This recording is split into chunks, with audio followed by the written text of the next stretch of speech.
விருச்சிகத்துக்கு இந்த குருவின் அதிசாரம் அப்படிங்கிறது ரொம்ப ரொம்ப சூப்பரா இருக்குதுங்க.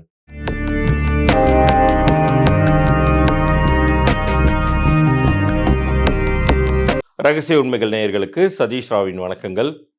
இது ரொம்ப அடுத்த ஒரு 6 மாதங்களுக்கான உங்களுக்கான ஒரு முக்கிய பதிவாக இருக்க போகுது. உங்க லைஃபே இப்போ வந்து ஒரு டிரான்சிஷனை நோக்கி போயிட்டு இருக்கு. அது வந்து படுகுழியிலிருந்து ஏற்றத்தை நோக்கி இருக்கலாம்.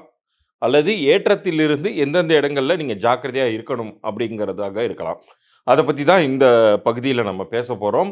ஏன்னா, உங்களுக்கு இப்ப அடுத்து 2026 புத்தாண்டை நம்ம நெருங்கிக் கொண்டிருக்கக்கூடிய இந்த காலகட்டத்தில, இப்ப சொச்சம் இருக்கக்கூடிய நாட்கள், புத்தாண்டு பிறந்ததற்கு பிறகு இருக்கக்கூடிய அந்த முதல் 3 மாதங்கள் வந்து எப்படி இருக்கும் அப்படிங்கிற ஒரு ஐடியா உங்களுக்கு இதுல கிடைச்சிரும். இதுல குரு அ ஏற்கனவே வந்து அதிசாரமாகி, இப்போ வந்து ஒரு பலன் தந்துகிட்டு இருக்காரு. சனி வந்து வக்ரம் அடைஞ்சு, வக்ர நிவர்த்தி அடைஞ்சிருக்காரு.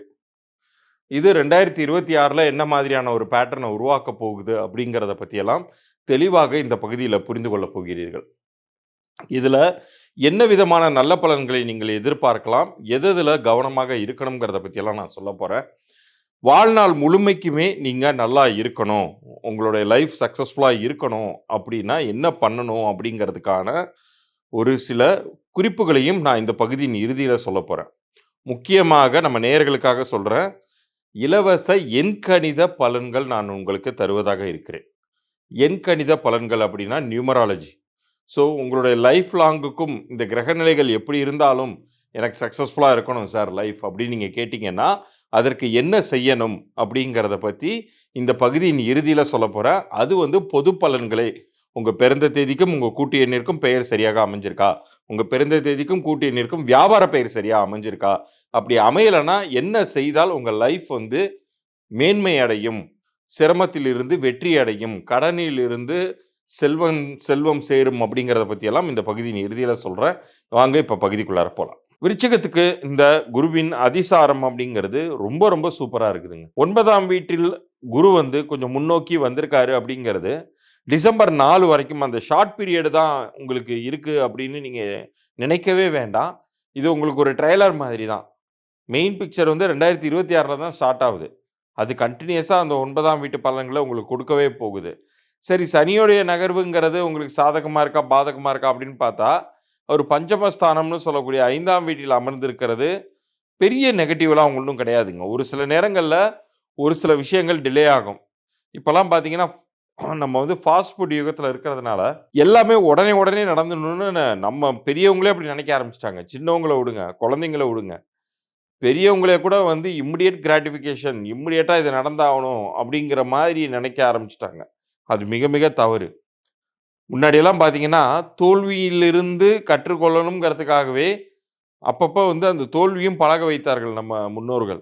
இந்த காலத்தில எனக்கு வெற்றி மட்டும் தான் வேணும், எனக்கு நல்லது மட்டும் தான் நடக்கணும்னு பிடிவாதம் பிடிக்க ஆரம்பிச்சுட்டாங்க நிறைய இளைஞர்கள். இந்த ஒரு 3 மாத காலங்கள் இந்த வருஷ முடிவுல உங்களுக்கு எல்லாமே நீங்க உணர்ந்துருவீங்க.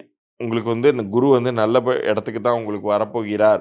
2026ல் உங்களுக்கு நற்பலன்களை தான் தரப்போகிறார் அப்படிங்கிறத, இப்ப அவர் காண்பிக்கக்கூடிய அந்த அதிசார ட்ரெய்லர் மூலமாக உங்களுக்கு ப்ரூவ் பண்ணிடுவார். டிசம்பர் 5, 2025க்குள்ளார. அதே மாரி சனியின் நகர்வான அந்த பஞ்சம ஸ்தானம் 5ஆம் வீட்டிற்கு சனி இருப்பதுங்கிறது வக்ரம் நிவர்த்தி அடைஞ்சு இருக்காரு. நீங்க இதெல்லாம் சொல்றீங்க. ஆனா நடந்தது மாரி தெரியலையே சார் அப்படின்னு நீங்க புலம்புனீங்கன்னா, சனி வந்து வக்ரம் பெற்றிருக்கும்போது தன்னுடைய இயல்பு நிலைக்கு மாறுபாடான பலன்களை தான் அவரால் தர முடியும். நல்ல பலன்களை அவரால் தர முடியாது. ஆனா, இப்ப இந்த வக்ர நிவர்த்தி பெற்றிருக்கிறதுனால, உங்களுக்கு மறுபடியும் அவர் நார்மலைஸ் ஆவுறாரு. உங்களுடைய வீட்டுக்கு பெரிதாக கெடு பலன்களை செய்ய மாட்டார். ஏன்னா, கொஞ்ச நாள் 2 1/2 வருஷத்துக்கு முன்னாடியே நீங்க அனுபவிச்சுட்டீங்க. எல்லாமே வந்து அந்த அர்த்தாஷ்டம சனின்னு சொல்லுவோம். 4ஆம் வீட்டில அமர்ந்து உங்கள ஒரு வழி பண்ணிட்டாரு இல்லையா? இப்போ உங்களுக்கு புதிய வாய்ப்புகள் கிடைத்து, மேற்கொண்டு முன்னேறிக் கொண்டிருக்கும் பொழுது, இந்த கிரக நகர்வுகள் 2026ல் உங்களுக்கு கை கொடுக்குமான்னு கேட்டா, நிச்சயம் கை கொடுக்கும். ஏன்னா, இதே பேட்டர்ன் தான் குரு வந்து 2026லும் நேரடியாக 9ஆம் வீட்டிற்கு போவார். அதிலிருந்து உங்களுக்கு பெரிய அளவுக்கு பாக்கியங்களை தருவார்.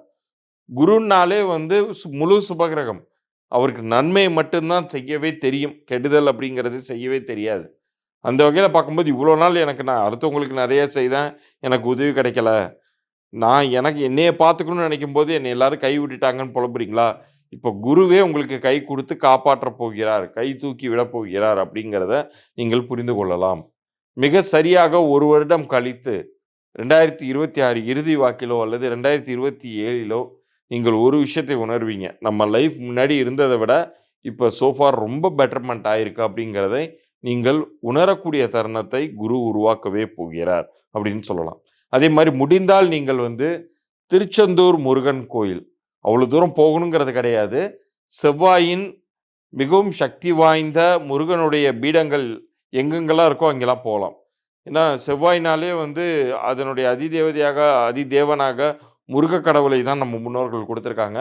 ஸோ, அறுபடை வீடுகள்ல எங்க வேணாலும் போலாம். அவ்வளோ தூரம் முடியல, உங்களுக்கு டைம் இல்ல, லீவ் கிடைக்கல அப்டின்னா, உங்கள் வீட்டின் அருகிலேயே இருக்கக்கூடிய பழமை வாய்ந்த முருகனுடைய ஆலயத்திற்கு சென்று வரும் பொழுது, இந்த நன்மையான பலன்கள் அப்டிங்கிறது எல்லா காலத்திலயும் கன்டின்யூ ஆயிட்டே இருக்கும். இப்ப இவ்வளோ நேரம் நீங்கள் கேட்ட இந்த பலன்கள் உங்களுடைய அடுத்து வரக்கூடிய 6 மாதங்கள் வரைக்கும் உங்க லைஃப் எப்படி போகுதுங்கிற ஒரு பேட்டர்ன காமிச்சுச்சு இல்லையா?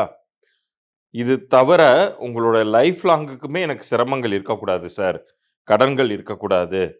என் லைஃப் வந்து என்ன யோகங்கள் இருக்குன்னு எல்லாரும் சொன்னாலுமே கூட, அது ஆனா நிகழ்காலத்தில் என்னால அத அனுபவிக்க முடியல. ரொம்ப சிரமப்படுறேன் அப்படின்னு புலம்பிக் கொண்டிருக்கிறீர்களா? அப்ப இந்த பிரபஞ்சம் ஏதோ ஒரு விஷயத்த உங்க லைஃப்ல உணர்த்துதுங்கிறத நீங்க புரிஞ்சுக்கணும். ஏதோ ஒரு விஷயம் சரியில்ல. நீ என்னன்னு தேடு அப்படின்னு சொல்லி இந்த பிரபஞ்சம் சொல்வதாக நீங்க எடுத்துக்கணும். உண்மையிலே சொல்லப்போனா, இந்த பலன்களை இந்த நொடி நீங்க பார்த்துக்கிட்டு இருக்கீங்க அப்படின்னா, உங்களுடைய குலதெய்வத்தின் வழிகாட்டுதல்கள் இல்லாம, குலகுருவின் வழிகாட்டுதல் இல்லாம, உங்களுடைய இஷ்ட தெய்வத்தின் அருள் இல்லாம பார்க்க முடியாது. ஏன்னா, இந்த எண்கணித பெயர் அப்படிங்கிற பெயர் மாற்றம், பெயர் திருத்தம்ங்கிறது வந்து எல்லாருக்கும் கிடைத்து விடுவது கிடையாதுங்க. யாருக்கு விதி மாற்றம் நிகழணும்னு இருக்கோ அவங்களுக்கு மட்டும் தான் கிடைக்குது.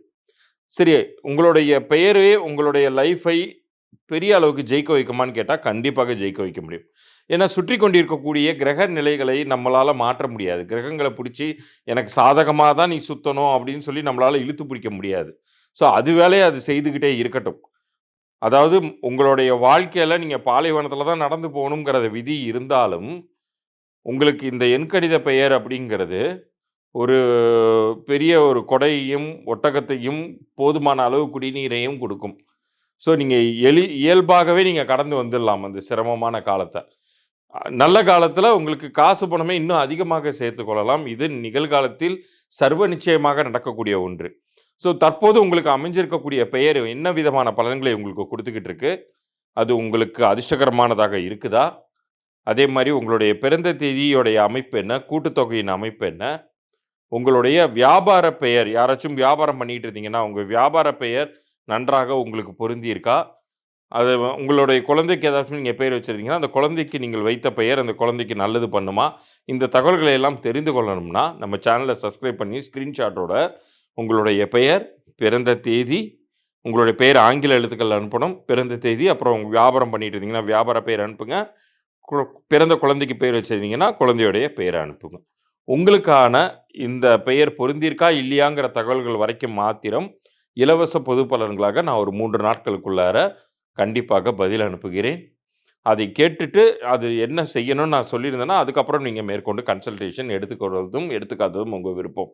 ஆனா, அதனால் உங்களுக்கு கிடைக்கக்கூடிய பலன்கிறது உறுதியாக உண்டு அப்படின்னு சொல்லி, இந்த பகுதியை நிறைவு செய்கிறேன். மீண்டும் அடுத்த ஒரு சுவாரஸ்யமான பகுதியில் சந்திப்போம். நன்றி, வணக்கம்.